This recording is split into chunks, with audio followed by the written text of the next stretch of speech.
So today I have a very special guest. Her name is Cheri Jamison, and we're actually going to start things a little different today. So Cheri, first of all, thank you so much for joining us. Thanks for having me. Of course, more than happy. I love what we're going to talk about. But like I said, we're going to start things a little bit different. If you can invoke us or start us off or calm us down, because my head is kind of going everywhere right now. So I think it's good that we can all start with a little, okay, let's connect to the calmness of it. Yeah, so this is a moment to just take a deep breath. If you want, close your eyes and just attune to yourself. Because one of the things we're going to talk about today is our personal spirituality or personal path with or without religion.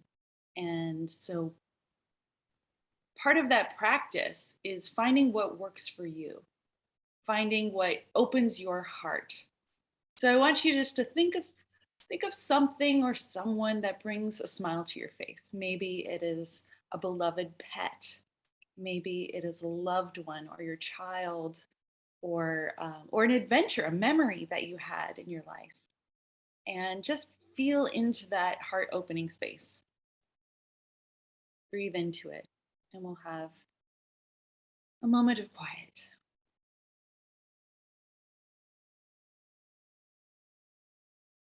And we just feel into the gratitude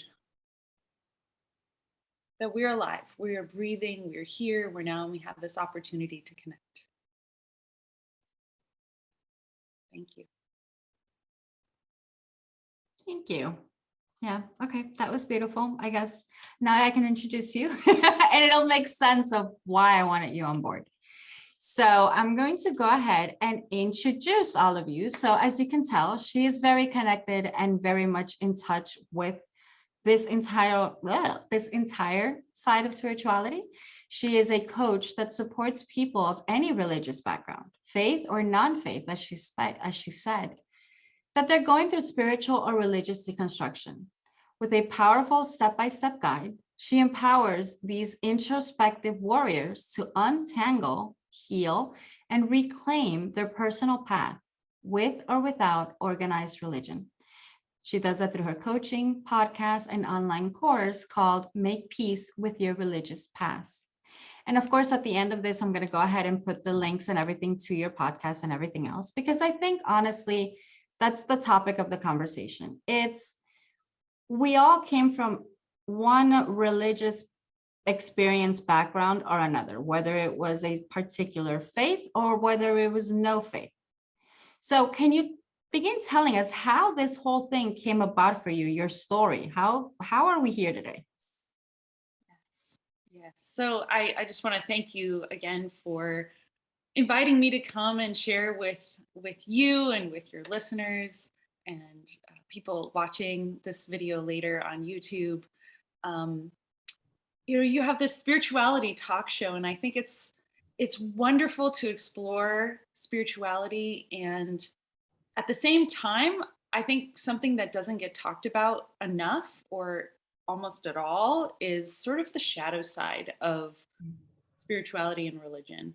And the fact that most people, I would say, after coaching and going through this process for several years, is that at some point people struggle. They struggle with the relationship to themselves, to their church or former church, Right. to authority figures, to all the way up to whatever you define as God. And so what I wanted to share my story with you, because I come from a very non-traditional background. I was raised kind of dually in what's now called Centers for Spiritual Living or Religious Science, and Self-Realization Fellowship, which is the teachings of Paramahansa Yogananda, who is an Indian guru who came to the United States in 1920 and created this spiritual organization called Self-Realization Fellowship, based on the concepts of meditation. So I had a very eclectic spiritual upbringing. And which many people, as I was growing up, said, wow, you're so lucky you were raised in this. And I'm just finding this now when I'm an adult. And I always kind of wanted to say to them, well, that's not quite as great as you're making it out to be. Um, and and I just feel like it's important to share that because um, oftentimes when we find a spiritual path that calls to us when we're an adult, we think it's the best thing ever. And rightly so, you know, it improves people's lives. There's nothing wrong with that at all. And I feel like almost it might be like a universal experience where at some point in our spiritual journey, we have to discover what is ours, like what is our personal spiritual or personal path, whether that includes an organized religious tradition or meditation practice or you know however you want it, however that shows up in your life. There's a point where it's like when you're a child, you can't make decisions for yourself. Mhm. You're just absorbing all of this information from the world and from your family and from your parents. And at some point, there's this individuation that happens. And and you decide and you go through this process and it can be very painful. What's like figuring out who you are, what's right for you, Right. and giving yourself permission to do that. So today I wanted to share kind of what my process of that has been like, coming from this very non-traditional background. Yeah, of course. And I love that. And before we even go further, I'm taking notes because I want to be able to touch on it. So you've said several things. Mhm, And so I have an 18-year-old daughter. mhm, I grew up in a very, I'm not going to say very, I grew up in the Catholic tradition. mhm, For me growing up, it was like the thing to do on Sunday. But I personally, and I'm just going to speak for me, not the rest of my family, I never felt anything. It was just like you go to church, you sit there, you hear the same sermon, you leave, check, done on Sunday. mhm, When I started more and more and more into the spirituality, and the way that I explain the difference is kind of like religion-based organizations tell you what to believe, while spirituality is more you're experiencing your own way of connecting to whatever you call divine. So mhm, it was very different. But while I was kind of going back and forth, just like many people, I completely rebelled, completely against the Catholic Church, completely against the thing. I criticized everything. mhm. By that time, my daughter was small, and my mom was very on top of me. When is she going to do her first communion? When is she going to do this? And I was like, I can't bring her to something that I am not comfortable with. Yeah. Fast forward, she knows more or less my beliefs. She understands that I believe in spirituality and angels and guides and meditation and horoscope and the whole thing. And at some point, she told me, I don't believe in the stuff you believe in. And I was like, okay, that's fine. Wow. A few I years mean, that later, takes a lot of courage. no, she told me flat out. She's like, I don't believe in it. I'm like, okay. I was like, I'm not even going to push my stuff because I'm going to respect that. But about a year later, I see her in a bookstore looking at all the horoscope books and looking at the meanings. So I'm like, yeah, you don't believe BS. I was like, you're going to start to, but I was like, whatever. And right now I dropped her off a week ago at the university. So I am an empty nester. And while we were driving to the university, she told me that when she had gone, because she already has friends there, that when she had gone to visit her friends, they go to a Bible study and she was really excited because she was cool and she liked the people. And I was like, honey, she goes, do you mind? And I go, honey, not at all. If you want to explore that and you already went and you think that's cool, go. You're going to find your own path. The advice I did give her though was go until you feel it's good for you.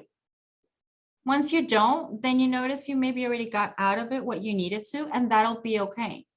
And she just looked at me and she was like, okay. And that's the whole thing with this. It's not even sticking to, oh, this didn't work, now this did, and then go head deep until the day of your death. No, it's being okay. And that's what I like what you just said. It's being okay figuring out who and what you are, and until it serves you, give yourself the permission. Yeah. Yeah. And you know, religion and religious traditions, and I want to preface this by saying that I have nothing bad to say about religion. I feel Mhm. like it has its place. It serves so Right. many people. And there has, like, throughout human society, our history, the Right. church has played a huge role in bringing people together Hmm. through particular rituals, practices, sort of teaching us how to be with each other. And every path has its own way of doing that, its own idea of what happens after we die, Right. the cosmology, if you will, how the universe works. Where it goes on and on. And I am not a religious scholar.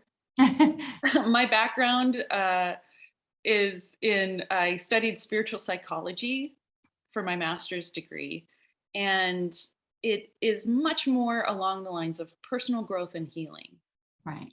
And so having that as a focus, and that's why I say introspection warriors, as like the people that are most attracted to what I do, is that they're willing to look at themselves, look at their belief system, their what and really with an open mind of like, is this limiting? How has this impacted my life? And my point is that we can't escape these beliefs.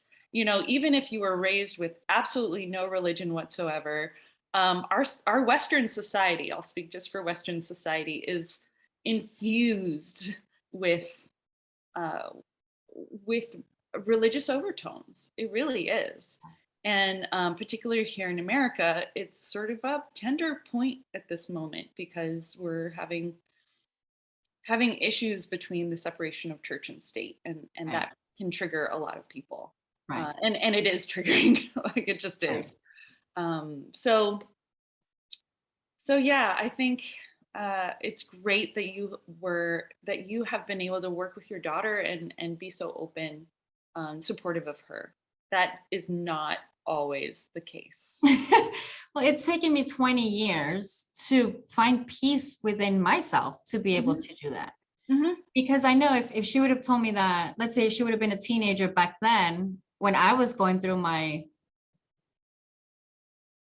breakdown of beliefs, because Hmm. I still wasn't even sure what was going on. I just Yeah. realized, like you said, like come to it with an open mind. Mhm. It was kind of put in my face to make me be an open mind, which was funny because so I studied alternative medicine. And I remember one day the teacher came in and he wasn't making fun of parts of the religion, but he was overly theatrical about it, which caught on the fact that it's like, yeah, it actually did seem overly theatrical that we have such a strong belief in that exactly that he was talking about. That's what opened my eyes. But it was kind of like shocking because part of me was like, that is so disrespectful. But the other part of me was laughing, like, huh, I've never seen it that way. Like, wow. So that's what opened it up. And again, if she would have told me that at that time, I don't know how I would have responded to her. I would have probably, and it's again, even with psychology, I would have probably just out of habit responded exactly how my parents responded to me when I said something. It was like, no, this is the way it has to be. And this is the family you grew up in. And what's wrong with you? Like, no. Yeah. Nowadays, I'm like, honey, you can go whatever. And I told her, and I was like, I don't know what Bible study is because I never went, obviously. However, as long as you're not murdering anybody, killing anybody, do whatever you want, find whatever path you want. And she just looked at me like, all right, mom, it's just Bible study. I'm like, "Ah, just letting you know. You are my daughter after all. I don't know what path you're going to take." So yeah. So, but that's amazing. So let's talk about a little bit about your past. So I personally don't know much, and I know you just touched on it at the beginning. What exactly is religious science? Because I know I've heard it, but I'm not exactly clear on what it is. Yeah. So I will just do very, very nutshell because um, because I think it is good to know what we come out from.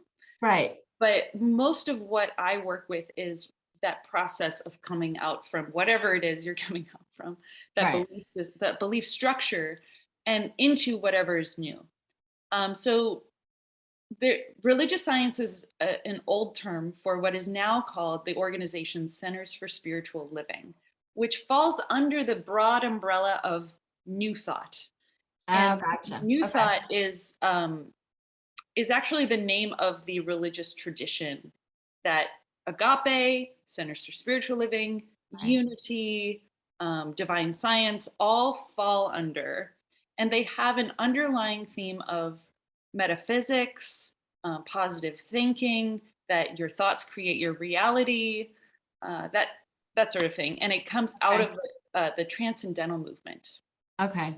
See, I didn't know that, and that made total sense because I had heard the word, Mhm. and obviously I'm in this field, and you learn whatever you learn and whatever you do, but it's like sometimes you're like, maybe Yeah, I what don't is have that? it. Yeah. Right. It's like maybe it's not understanding what I thought it was. Well, Okay. and it's actually very unusual for people to have exposure and explore many different religions. You know, Right. it's like they're searching for what works for them, and they find something that oftentimes they have this feeling of like coming home and it's warm, and they like, oh, I finally found it, and then it stops, which Right. isn't bad. There's nothing wrong with that.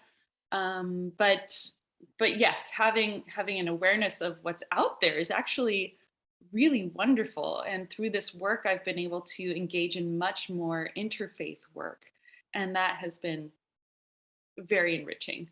Okay. Talk to me about that. How Um, exactly have you come across it? And like, what juicy stuff can you tell us out of the interfaith? Because I mean, I totally agree. I think the more we know, we don't have to absolutely jump in and have faith in absolutely everything we hear. And I believe in past lives, and I believe in, a whole bunch of different things. Every soul, and let's just talk about one particular family, for example. mhm. Even though those people in that family were raised a particular way, our own souls have a divine calling or have a belief or have our own connection, and we have our own experience that sometimes we need to fulfill, that's what we go out looking for. And it doesn't have to be the same for our siblings, for example. Mhm. I see the same thing with the different faiths. I don't need to be of a different faith to say, oh, I learned this from that God, I'm going to apply to that. But it Mhm. doesn't mean I'm applying to their entire faith. I don't Yeah. need to. Yeah. So what's been your experience with that? So part of it stems from the fact that in my adult working life, I have worked at 3 different spiritual world headquarters: Self-Realization Fellowship, the Church of the Movement of Spiritual Inner Awareness, and Unity World headquarters. Mhm. And through all of them, but particularly with Unity, I've had the opportunity to, through my role in outreach, engage with other spiritual leaders, religious leaders. I was a presenter at the Parliament of the World's Religions in 2018. Nice. I have participated in interfaith services particularly online because it was during the pandemic, and gotten to know different people of many different religious faiths. And it it's wonderful because that particular community, the interfaith community, has this what I call spiritual self-confidence, which means, I like that. in like, I define that as that you have done the work to feel confident in what you believe in and how you want to show up in the world. And again, that's with or without a particular religion. Right. Um, and you can show up and let other people be who they are. And there's a sense of camaraderie in that we honor and respect one another. And it's not a, how do I say this?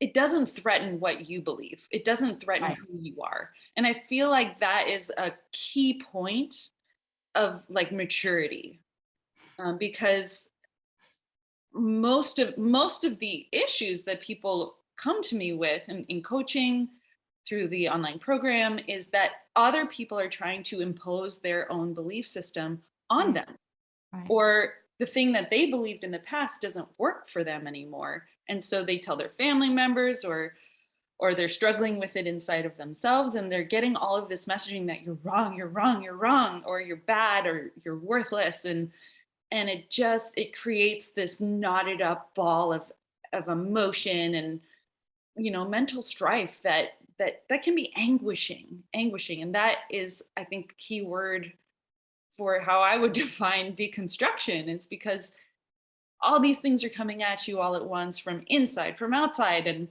Right. And that is the point in time that I serve people in. If you're struggling with that, I want to say that it's normal. It happens more than you think. You're not alone, and there are tools to move through it and get to the other side of it. It's not easy, but it is doable.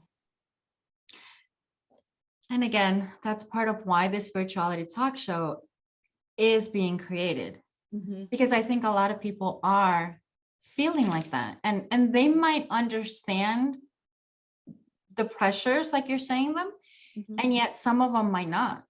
Some of them might just be feeling like they don't belong and this doesn't make sense, and they're being told they should be this, but why isn't this working? And it's that strive, like you said, it's that inner fight within themselves. So let me ask you this: for the people that understand that, awesome, but for the people that are still trying to figure it out, how do they know that maybe that's what they need to reach out, maybe that's what they need to deconstruct? What tell signs are there? So telltale signs of deconstruction. Well, it's different for everyone. Okay. When through my podcast, Make Peace with Your Religious Past, I interviewed people with different spiritual backgrounds, interesting journeys, and it's different. Every single person is unique in this experience. I tend to call it the shift. Like, when did the shift happen? The moment that you realize that either what was working or what didn't work, like, you became honest with yourself about it in a way. And for some people, it's from the beginning, like you, where you said, hey, I went to church. I didn't have any connection to it. It never made sense to me. That's something that, a number of people have shared. Other people, it has to do with a particular issue, whether it was like, hey, I disagree with how this particular path treats the LGBTQ community, or maybe something traumatic happened. Maybe there's a defining event in their life where they experienced harm or wound from either a message or from a family member. It can be so tender, and the range goes from very mild to very traumatic. So so it's different for everyone. Okay.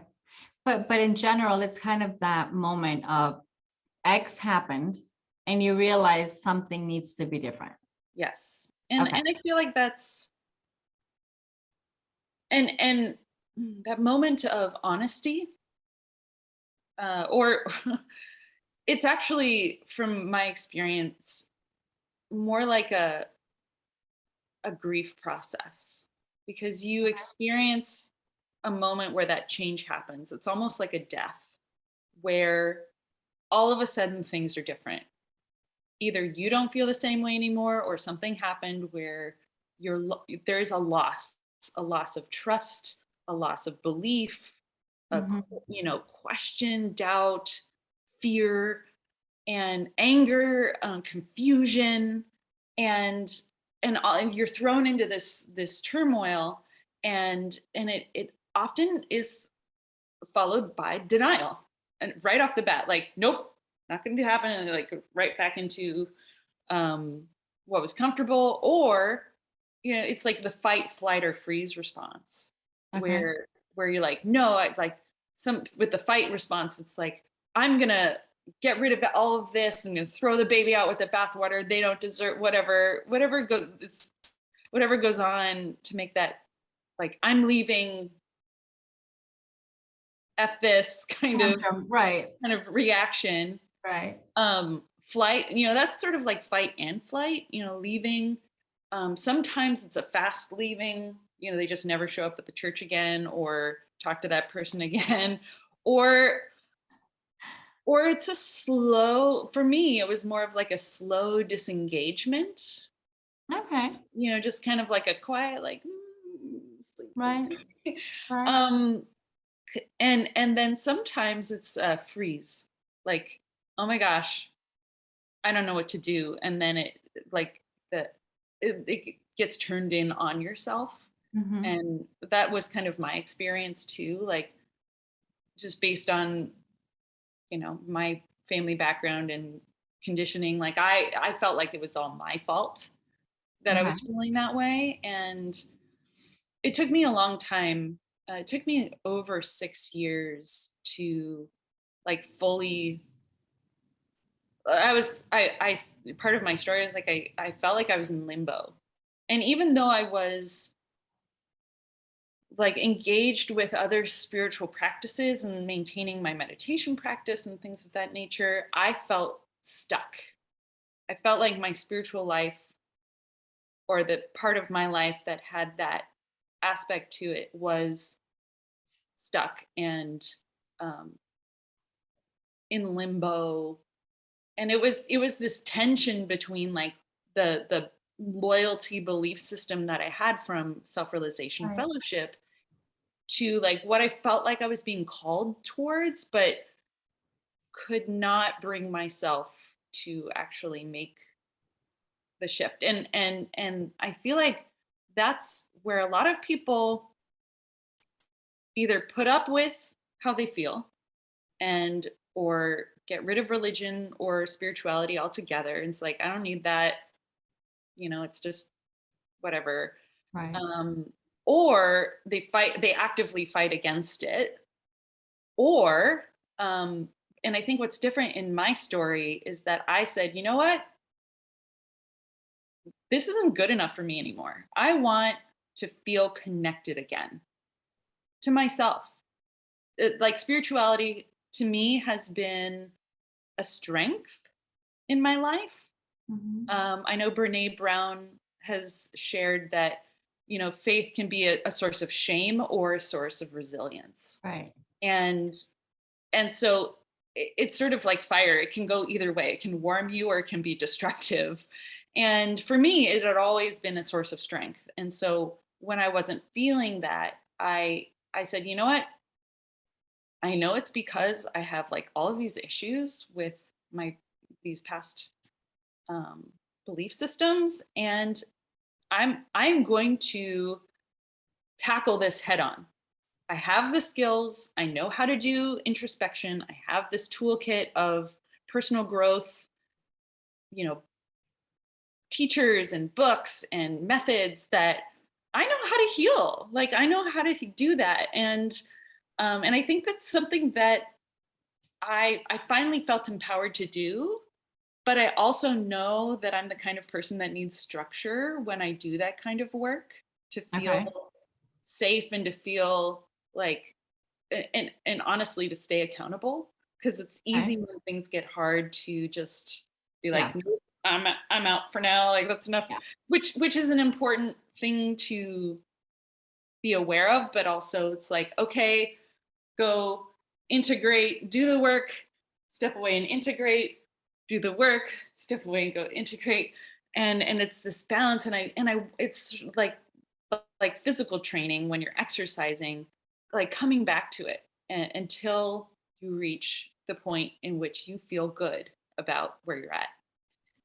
So I chose at that moment to re-enroll in the spiritual psychology program that I graduated from and got my master's degree. I audited the second year again, which had uh, um, a class within the program that had to do with relationships. Okay. And so I'm going to pause there, let you ask any questions or debrief on that.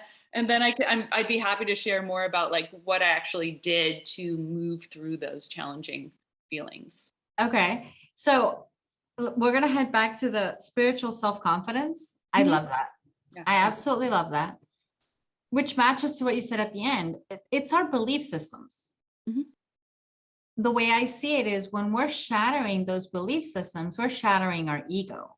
Mhm. Our ego is the one that runs us. If we're shattering our ego, who are we? What do we do? Like that structure that you just said, Yeah. it's like we're thrown into the unknown. And it's scary. I mean, the whole saying of going into the unknown, people don't want to go into it because they don't know what they're going to find. Yeah. That's what I find with spiritual work in itself. Mhm. And I think one of the myths and taboos that I always talk to the clients and I always talk to everybody about is spirituality isn't all light and love. Mm-mm. There is light and love underneath everything because the point is to get there. But we have to, your word, deconstruct, or the way that I say it, we have to peel back all the onion layers in order to get there. But sometimes we don't want to pull those onion layers apart. I don't want to see that. I don't want to work with that. I don't believe in that, but I don't know what I believe in. So I'll stay here. And then the world passes by and you do nothing. And I think that's where the spiritual self-confidence really calls me to, yeah, you have to have the confidence and the strength. It's not going to come just because we meditate and just because we talk affirmations all day. We have to face it. And it's individual work. Nobody can do this work for you but you. Yeah. And that also puts a lot of people on the bench, as in, yeah, I don't believe in that. Yeah, okay, fine. I'm at a point in my life and in my own spirituality, actually, that I am very confident. I keep learning and growing. And I also have a whole bunch of tools and modalities and way of seeing things. And every time you keep growing and you keep seeing things in a different way, you keep peeling off those layers. And it's like, oh, wow, I still had that. Mm-hmm. I thought I had resolved that, but guess what? It's still here. Yep. And that's part of the plan. It's going back to kind of like, it's not believing in one tradition or one faith or one healing modality. It's taking what you need when you need it. So I think, yeah, which leads us to that second part you were going to say, because you went back to audit something that you had already done the master's in, but you said now it was in relationships. Yes. Okay. Yes. Tell us about that. So, and just to follow up, I would say, one of the key moments where I knew that I was starting my deconstruction was going off to college. And I took I had grown up in self-realization fellowship and New Thought kind of dually, but I was much more into self-realization fellowship at that point in my life. And while it's absolutely beautiful, and it's sort of in a nutshell, this mix of Hinduism and Christianity with a basis in meditation. Okay. And when I went to college, I took an Eastern religions course. And I was reading through the textbook one day, and I I literally I was looking at the page, and it was bullet point by bullet point all of my belief system Oh, wow. in a textbook, when this Right. thing that I thought was so special and so unique to me, and it was like the secret that nobody else had. And all of a sudden it's like here in this college textbook, and I'm like, I was so shocked. I was like, what? I It's in a textbook. Like, how is this possible? And that was the first, I don't crack, glimmer maybe of like, oh, this is actually a worldview that I didn't realize I even had. It was so unconscious in Right. my mind, that, and I immediately I closed the book and I didn't really think about it. Um, and then another moment came in college where I was studying opera, and I was taking a directing class, and part of one of the people in a self-realization fellowship that we kind of held up as like a saint is Gandhi. Okay. And so there is actually an opera based on Gandhi's life. Yeah, to I do wouldn't that. recommend it because it's kind of not, it's kind of weird and not good for beginners. But all that to say, all that to say is that I chose this opera because it was I was being spiritual, and so I chose this opera to do my program on, my directing class on. So I read Gandhi's autobiography and I started putting together like the costumes and the stage design and all this stuff. And in the discussions with my teacher, who I very much respected, and who, like, one of the things I admired about him was that it felt like he understood human nature better than just about anybody I'd ever met before. Okay. And he was able to translate the humanity of that onto the stage. And Okay. that's what made him an incredible opera director. And he is an incredible opera director. Ken Kazan, awesome. And so I was sort of spouting off this whole like, oh, Gandhi, saint, all this stuff. And he said, Cheri,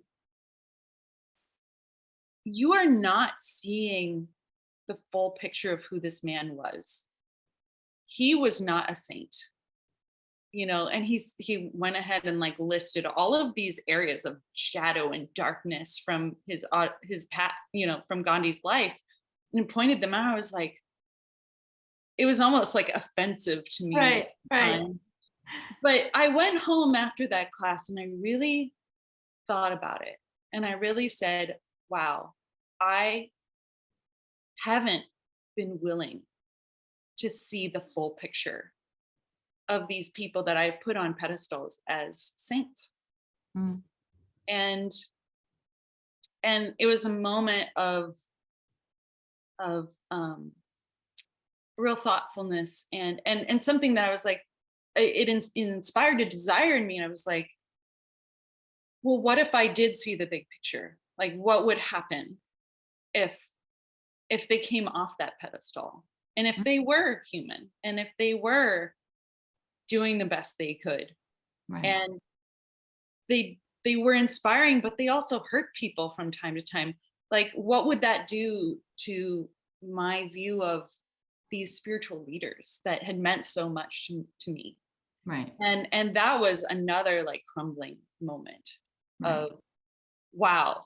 But at the end of the day, it ended up being very empowering, because I realized that not at that moment, but over the course of time, that I ended up valuing spiritual leaders, inspiring people who shared their humanity, who shared, hey, I don't necessarily have it all together, Yes. but I have wisdom to share, and I'm going to share whatever I have to offer, so that hopefully you don't have to go through the same thing I did. Or here's it's like the life hacks that you find on YouTube, Right. but from the spiritual world, and recognizing that doesn't diminish the power of those messages. Our humanity doesn't diminish the power of our spiritual nature. Yeah, no, and I love that, because I think it actually makes it more real. Mm-hmm. It absolutely makes it more real, because if we have them up in a pedestal, or we have them up in an altar. Mm-hmm. There we go. We see ourselves separate as them. Yeah.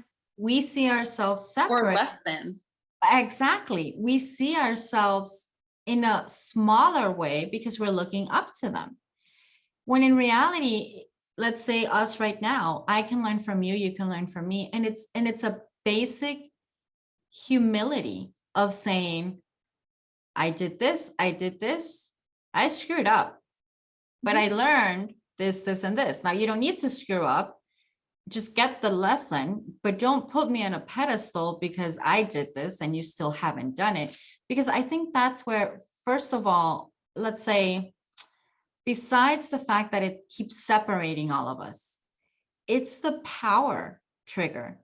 Because then these people have more power, because they have more thought, because they're the thought leaders, or they're the spiritual leaders, and then everybody follows them. And then what they say, I'm not going to say it in a mean way, but followers do without thinking, just because of who or what they are. And it's like, no, you're missing the point. you're missing the point. But it takes the maturity to understand that, not get hooked into it, not go fight the system, not go fight the people in control, not go fight the institutions. Have the maturity to say, I never saw it that way. Let me look at it all as a whole, like your teacher said. Let me see everything as a whole, and then I'll have a better understanding, and then I'll see what that information will do for me. It's not even, I'm going to take this action. It's okay, now I have the knowledge. Now let's see where it's going to be applied in my life. Yes, that would, like, mentally I would get there, but usually there's like this emotional reaction to, oh my God, what's happening? You know? Right. The drama of it all, of personal growth, if you will. Oh, and no, yeah. these aha moments, which really can be so impactful if you don't dwell on the shock of it. So I want to get back to your question about the relationships, because I feel like we've touched on quite a few during the course of our conversation. We've talked about family, we've talked about these spiritual authority figures. And those are one of the 5 that I have discovered, these different relationships that, so basically I'm going to back up and say that for deconstruction, this experience of your beliefs changing, your worldview sort of in question in your own mind, it feels confusing, and it can feel like a knotted up ball of yarn. Okay.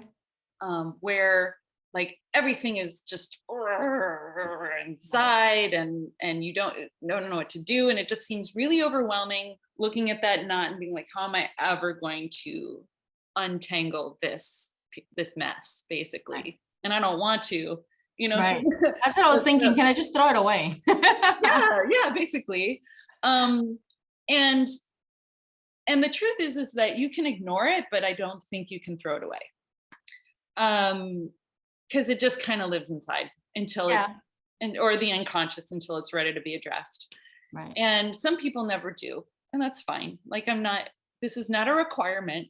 That being said, there is value in the process of untangling that knot of your spiritual life or your religious past, and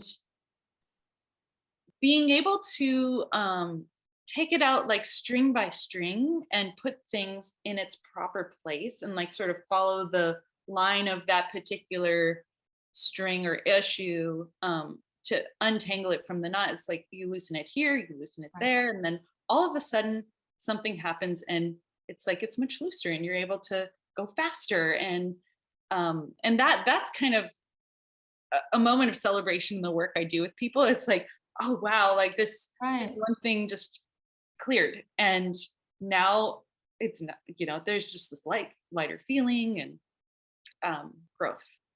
So when I was going through my healing process at the University of Santa Monica during this auditing of the second year, the relationship project inspired me to consider relationship in spiritual life. So because God and spirit and Jesus or guru, like, it can feel very big and very unreachable.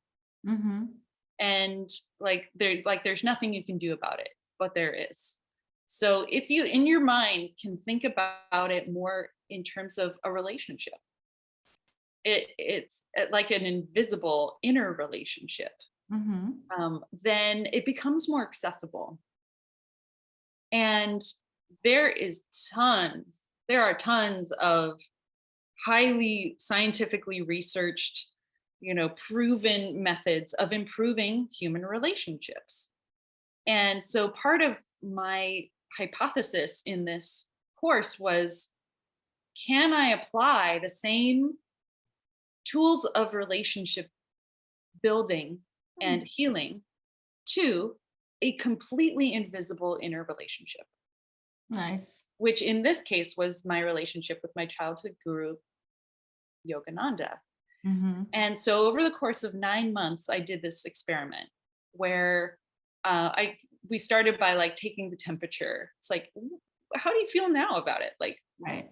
you know, where is this at? And then this period of time where I came up with these methods to help improve the relationship, and then did that for 3 months, and then 3 months of, okay, taking the temperature again. What did I learn? How has Right. it changed? So that was the inspiration for the coursework that I developed later on, which is the curriculum of Make Peace with Your Religious Past, the online course that I created. And it doesn't go through that specific process that I just described, but it has to do more with looking at those threads from that ball of yarn and addressing things in their proper place, because oftentimes you discover that, oh, that one thread is actually not a big deal. So I've broken it down over the 5 years that I've been doing this program, in addition to the many years before that I was working on my own healing, Right. into 5 primary areas. So those areas are your relationship to a spiritual authority figure, and that was where I started. And this healing process can be entered in any one of these areas. It doesn't have to go in order necessarily. This was just, one way. So a spiritual authority figure. This for me was my childhood guru. It could be Jesus for some people. It could be Muhammad for some people. It could, whatever. It could be your church pastor. It's a person in your life, like a or being or a figure, An idea, right? yeah, who was alive or dead, on the planet or not, of that has influenced your spiritual life. They were a teacher to you, and maybe they all they did was good in your world, and that's great. But a lot of people have harm. They have wounds that they, whether it's through the words that they said or something that happened, that they now have this relationship inside, that the relationship. So let me do a preface to say that in the philosophy of the University of Santa Monica, spiritual psychology, there's this concept of that relationships mostly happen inside of you. There is an outer component, but your relationship to someone is oftentimes mostly like how you think about them, how you're relating to them emotionally or physically. And so if you can work on that inner relationship to that person, then you don't necessarily have to engage with them physically or verbally to improve the relationship, if that's what you desire, or just to heal it within yourself. Right. So that was sort of like the primary thrust of what I was working on in my healing journey. So spiritual authority figure, that's one thread. The other thread it is your family dynamics, which is what you were talking about earlier, both with you and your family and how you were raised, as well as your conversations with your daughter. Right. It is almost ubiquitous that one's religious or spiritual training comes from your family. Right. It's just the environment you grew up in. You were offered these beliefs before you had the physical, brain development to make your own decisions. So it's really not your fault that these are so ingrained in you. And that it's okay. Like, this is like, you're coming at it. This is an opportunity now as an adult to make your own choices and to reassess from an awake point of view. Right. And just look at this again. So, but a lot of people have a lot of family dynamic issues. Maybe their family is super traditional, or they're LGBTQ and they lost their family relationships because of that And let me interfere for a minute, and we're gonna have to wrap up soon. But the other thing is, so I am originally Colombian. I was born in Colombia, so a Hispanic country in South America. And a lot of the Hispanic and Latin countries are very religious based. So it's not only you're being raised by what your family members are telling you and what you were born into. It's countrywide. It's kind of like if you start feeling, and I think that's maybe the psychological aspect of it. If you start feeling, well, I don't believe that, or I don't see that, you tend to stay quiet because you're not only going against your family, you're going against everybody's belief. I know. Exactly. And the social pressure to that is kind of like, wow. Yeah. And then again, that's just spirituality, but it could be with any of the other things. Absolutely. It's the social pressure everywhere that we are influenced from, which is shattering sometimes. It's shattering to the soul. Yeah. Which is a perfect segue into the next thread, which is just the teachings of the tradition. Right. Which includes the culture and the mindset, the worldview. Yeah. That is its own section, because you're right. It can be very intense. And the social pressure to maintain the status quo, it can be just overwhelming. Complete side note, but it kind of in the general idea. So, I think it's mostly Latin American countries. They call the Virgin Mary by where she appeared. So it's not like in every little town, it's the Virgin Mary. It's the Virgin Mary, but under the Virgen Guadalupe or Virgen de Fatima, or, like the different names. So when I was growing up, completely past my head, or nobody ever told me, or I didn't care to keep it, I never knew that all these virgins were the one virgin. And going back to that, it's the social view. It was culturally, everybody in the country was celebrating this saint or that virgin or this virgin from over here. And I could have sworn there were thousands of virgins within the Catholic Church, because I was like, so then what's so different about the one virgin? Because it didn't make any sense. But it's that cultural worldwide view that unless you're open to see things differently, you stay with what you've been taught and how you perceived it. Yeah. Because maybe at some point they did tell me, or I should have learned, that it was the same virgin, but in my mind and in my perception, it was, there's a lot of different ones. And then that becomes part of my belief system. Yeah. And I think that perception and your personal experience is the key here, because this whole deconstruction process has to do with that, has to do with your inner experience of what these things are, not like what's in the textbook or what's in the book, or what the teachings actually say. It's like, how did you interpret them? Because that's what's influencing you. Yeah. And that's why this is such a universal journey. And it doesn't matter whether, like, what tradition you're coming from, faith or no faith, because it's it's your own inner interpretation of what that experience was for you and your healing journey through it. So before we wrap up, I want to make sure I address the other 2 points. The other two. Yes. So we've talked about spiritual authority. We've talked about your family dynamics. We've talked about the broader teachings and cultural worldview.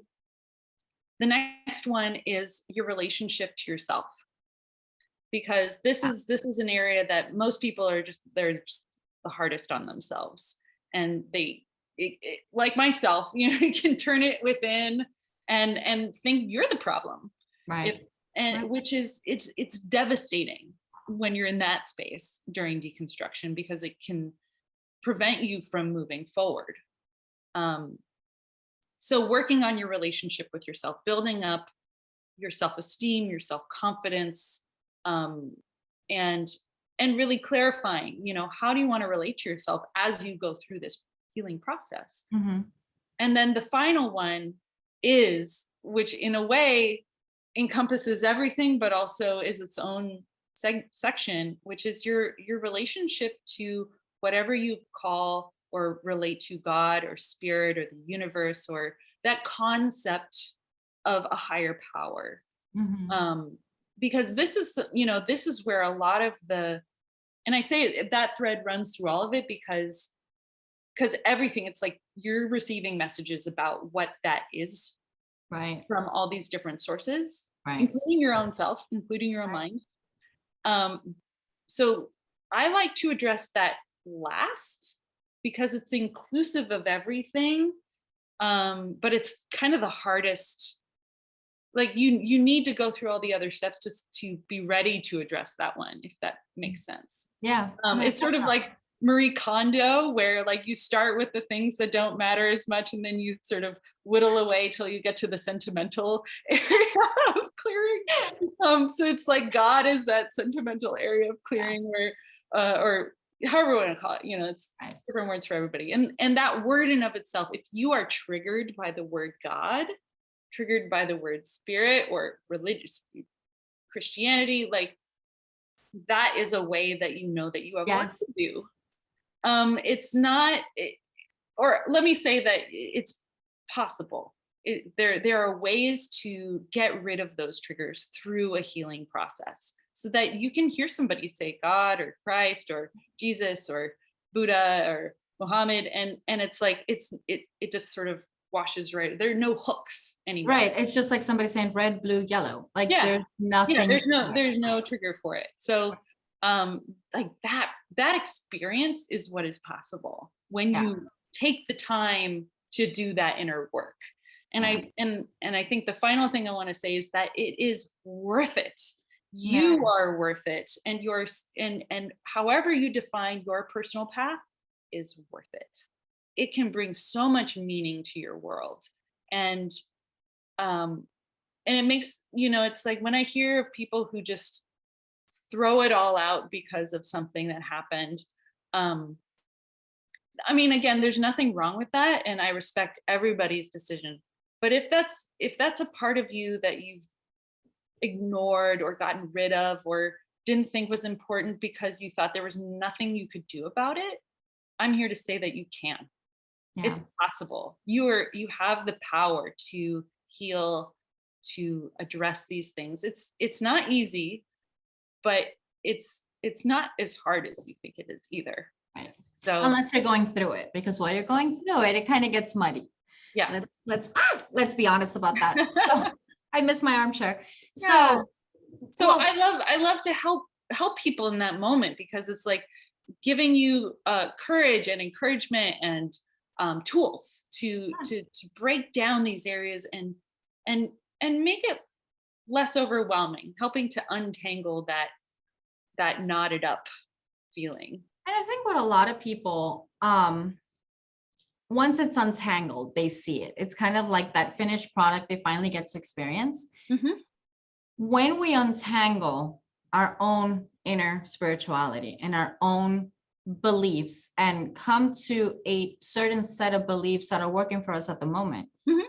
other things in our life change. Yes. And that's the magic to everything. And that's the why we should do it. Because we do deserve it. Because we do deserve, if we can easily be empowered and remember our divine self within us and our connection to whatever that divine is for us, everything else in this world really, maybe it doesn't even change physically, but your attitude, your emotion, your combination, everything that you do in all areas of your life improve, and you feel lighter and you feel happier. And I think there's no one on this planet, I don't care where they are, they don't want to feel happier. I think even if you are happy, you can always be happier. And that's what I tell people. It's like, okay, you have enough money. It's not enough. It's, you could always have more. It's a matter of not limiting our experience, our life, our potential, and what we can give others, which goes back to humility. It's learning to come from a place of where are we calm? Where are we centered? And how can we help other people feel like this? Because it's a natural high. It really is. So yeah, beautiful. All right, honey. So we're going to have to let you go. Where can people find much more about all of this information? I know I'll put it in the notes below, but where can they find you? What's the best place? Yes. So where you can find the most specific information about my course to guide you step by step through this healing process is religionofOrigin.com. I will Okay. probably end up changing this URL at some point, but it will take you to the page that has the curriculum. I'm currently in the process of writing a book and updating and revising this curriculum. So this will grow and evolve over time. Or people can email me. I love receiving email. I will respond. And that is my name, Cheri at CheriJamison.com, spelled CheriJamison. So I just welcome and invite you to reach out if this is something that you just want to have a conversation with about and check out to see if it might be a good fit for us to work together. Let's have a conversation. Yeah, and mostly it's, remember, the talk show is mostly about the spirituality aspect of it. And I want them to be able to see they can untangle themselves and going through spirituality, even if it's not religious based, even if it's just us within us, we get tangled up within ourselves, and it's pulling the thread. It's finding the thread and pulling the thread gently until the point that it actually comes out. And I think that's the beautiful about what you're doing. It's you're able to break it down for them to unravel and see what it is. So thank you so much for the time that you spent with us. I absolutely love this call, and we will talk to you soon. Thank you, everyone. No, beautiful conversation, actually. It's like I have so many ahas. Thank you, everyone. We'll talk later. Thank you. Bye-bye.